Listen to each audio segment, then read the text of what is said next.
A'udzubillahi minasyaitonirrajim. Bismillahirrahmanirrahim.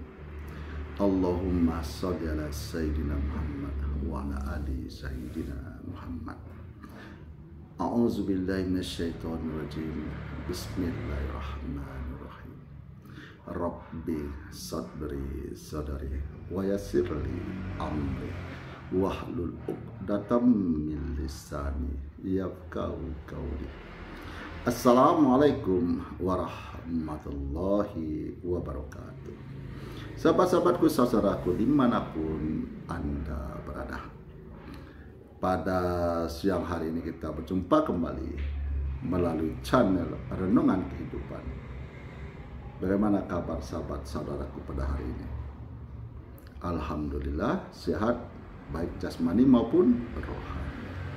Sahabat-sahabatku, saudaraku dimanapun Anda berada, kadang-kadang dalam menjalani hidup dan kehidupan ini, kita kadang-kadang galau, resah, gelisah, karena memikirkan kebutuhan di dalam hidup ini.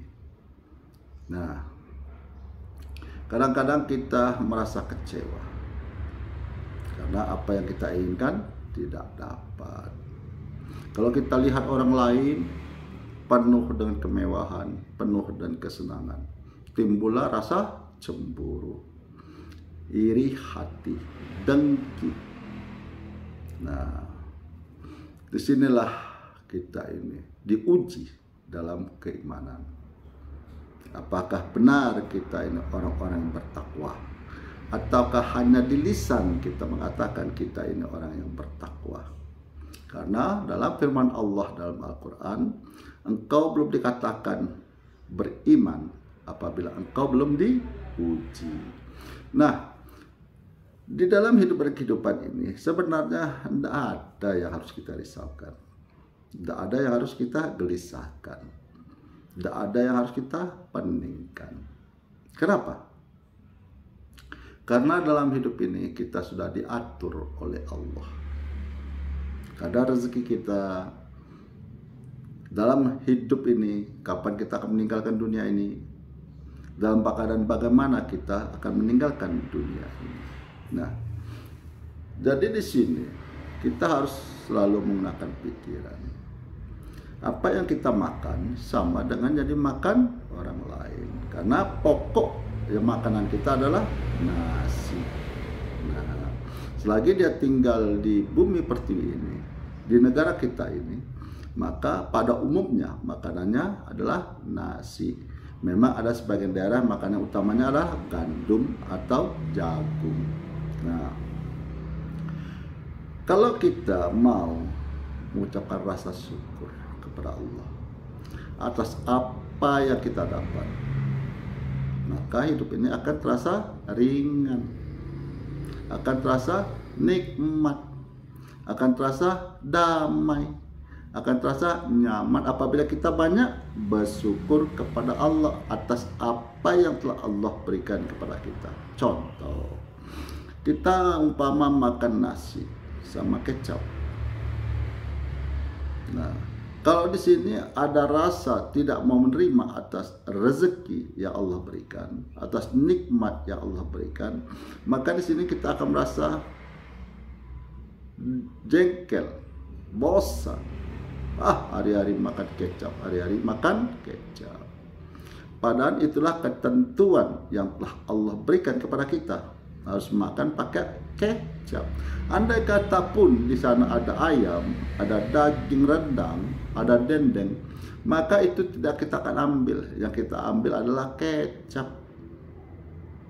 Nah, tidak bisa kita mengambil tadi daging atau rendang atau dendeng, karena takdir kita untuk makan bersama kecap.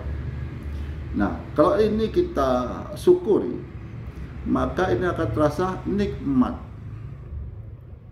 Nah, terasa nikmat. Jadi kegalauan dalam pikiran kita akan memenuhi hidup dan kehidupan ini dalam kebutuhan, tidak akan terasa berat. Ya kan, yang penting kita berusaha. Yang tak boleh tidak berusaha. Nah, cuman kadang-kadang kita ini di dalam ujian kita kadang-kadang sebagian yang goyang keimanannya, tidak memasrahkan hidup dan kehidupan ini dan kematiannya kepada Allah.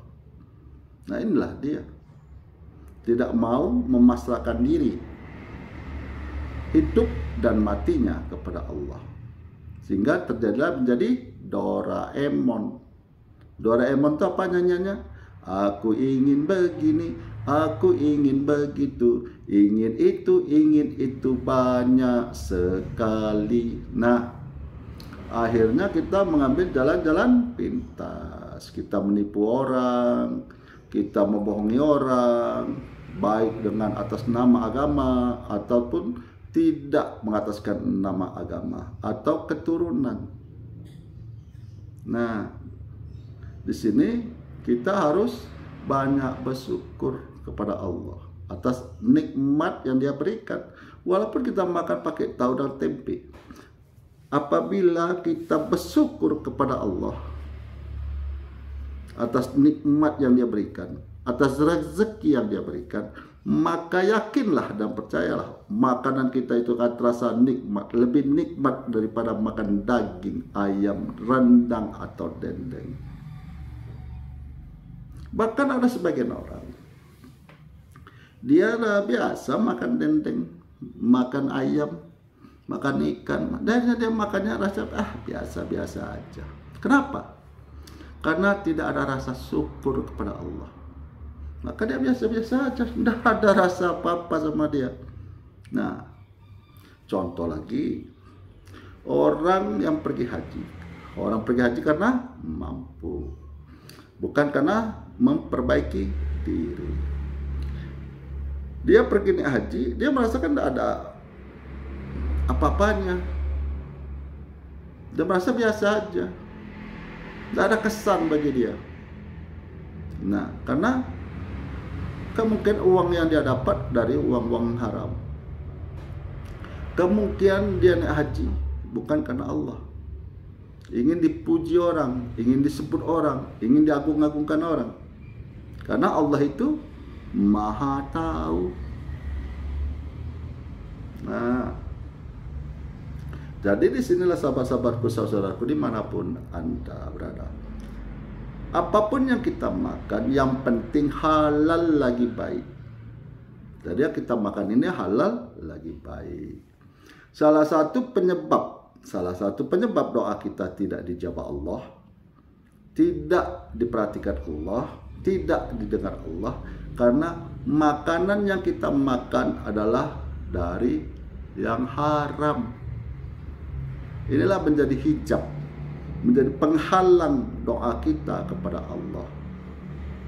Nah, manusia ini kadang-kadang dia merasa terhina kalau dia miskin papa di hadapan manusia. Dan dia merasa bangga kalau dia mempunyai gelar, kalau mempunyai nama besar, kalau dia punya kedudukan yang tinggi, kalau dia mempunyai harta yang melimpah, maka dia mulai memamerkan hartanya. Jadi dia pamer harta. Padahal kalau orang itu benar-benar beriman, maka dia tidak akan pamer harta. Karena dia tahu harta yang dia miliki pada saat dia hidup, suatu saat akan dia tinggalkan. Kan sudah banyak kejadian kan, baik dari golongan pejabat, bagaimana harta yang banyak, mobilnya yang mewah, depositonya yang banyak, akhirnya dia tinggalkan, pergi sendirian masuk ke kubur, dikubur orang di liang lahat, ditimbun papan, ditutup papan, ditimbun tanah, ditaburi bunga. Sudah itu ditinggalkan orang sendirian, tiada teman, tiada kawan, tiada istri, tiada anak, tiada famili, sendirian. Untuk apa? Untuk mempertanggungjawabkan atas apa yang dia katakan, atas apa yang dia perbuat. Nah, disinilah kita harus menyerahkan hidup dan mati ini hanya kepada Allah. Mau kita miskin, mau kita kaya, semuanya karena Allah. Semuanya karena Allah. Berusaha ikhlas. dengan niat hanya kepada Allah. Jadi tidak ada lagi kita merasa miskin. Bahkan kita datang ke rumah orang yang kaya, kita datang ke rumah orang kaya biasa-biasa saja, biasa-biasa aja, tidak ada kagum. Nengok mobil mewahnya, nengok rumah besarnya, biasa aja, tidak ada merasa kagum sedikit pun. Kenapa? Karena kita tahu bahwa itu adalah harta titipan, harta pinjaman yang suatu saat bisa saja Allah ambil. Kan sudah banyak kejadian kan? Bagaimana orang itu orang kaya, mewah, hebat, hidupnya serba kecukupan. Gitu didatangkan bencana alam seperti tsunami, rata semua hartanya, habis semua hartanya. Bahkan hidupnya pun selesai. Innalillahi wa inna ilaihi rajiun. Jangankan harta, nyawanya pun sudah pergi meninggalkan tubuhnya. Nah, di sini harus kita sadari bahwa hidup ini, kematian ini hanya diserahkan kepada Allah. Jadi, apapun yang kita makan, apapun yang kita minum, ya asalkan halal lagi baik, maka terasa nikmat apabila kita bersyukur. Maka dari itu, hidup dan kehidupan ini harus kita serahkan kepada Allah. Baik hidup kita, baik kematian kita, maka kita serahkan kepada Allah. Terserah kepadamu ya Allah. Aku hanyalah hamba yang hina, tiada daya. Kemuliaan hanya milikmu ya Allah. Semua yang saya pakai, semua yang saya nikmati berasal darimu ya Allah. Hamba hanya bisa mengucapkan rasa syukur. Alhamdulillahirabbil alamin atas nikmat yang kau berikan kepada hamba. Itulah dia. Kan itu yang diajarkan Nabi kita kan. Bagaimana Nabi kita lebih banyak lapar daripada kenyang. Bagaimana Nabi kita, Rasul kita, Nabi Muhammad SAW tidur di pelepah-pelepah kurma. Nah, yang kita contoh siapa? Nabi kita, Rasul kita, Nabi Muhammad SAW. Lebih banyak bersyukur. Nah, jadi sahabat-sahabatku, saudaraku, dimanapun Anda berada, dalam hidup ini dipersilahkan mau ikut siapapun. Mau ikut Mama Gufron, Eyang Wildo, mau ikut Buya ini, mau ikut ini, mau ikut itu, tapi semuanya akan kembali kepada diri masing-masing. Karena apa? Karena kita tidak bisa menyalahkan orang. Kita tidak bisa menyalahkan setan. Kita tidak bisa menyalahkan iblis. Nah, kenapa? Karena kita dianugerahkan pikiran untuk membedakan mana yang baik, mana yang buruk, mana yang halal, mana yang haram, mana yang lurus, mana yang bengkok. Untuk mencari jalan yang lurus, tentu kita berpedoman kepada apa yang disampaikan oleh Nabi kita, apa yang dicontohkan oleh Nabi kita, Rasul kita Nabi Muhammad SAW, yang menyampaikan firman-firman Allah. Nah, inilah kita tiru, inilah kita contoh. Nah, jadi kita selalu dalam sholat meminta ihdinas siratal mustaqim, jalan yang lurus. Minta jalan yang lurus di setiap sholat 5 waktu, baik yang wajib maupun yang sunnah. Jadi yang wajib 5 waktu ditambah sholat sunnah. Nah, di sini semua berdasarkan keikhlasan sahabat-sahabatku, saudaraku dalam mengerjakan perintah Allah. Kalau ingin mengharapkan sesuatu, terhijab, terhalang, karena bukan karena Allah. Bagaimana orang dalam keadaan miskin, banyak hutang, akhirnya lari ke pesugihan, menyembah setan. Padahal kalau dia tahu yang dia cari itu hanya untuk sesaat, selama dia hidup. Setelah dia meninggal dunia, tidak ada dibawanya apa-apanya, kapan bagi umat Islam. Nah, itulah harta dia selama dia cari dunia ini. Jadi berusahalah dengan ikhlas hati menyerahkan hidup dan kematian hanya kepada Allah. Dan semoga apabila sahabat-sahabatku ada yang sakit, baik yang dirawat di rumah maupun yang dirawat di rumah sakit, marilah kita bersama-sama mendoakan semoga sahabat kita, saudara kita pulih dari penyakitnya, sehat seperti sedia kala. Allah angkat penyakitnya, Allah pulihkan kesehatannya. Akhirul kalam, saya akhiri dengan Assalamualaikum warahmatullahi wabarakatuh.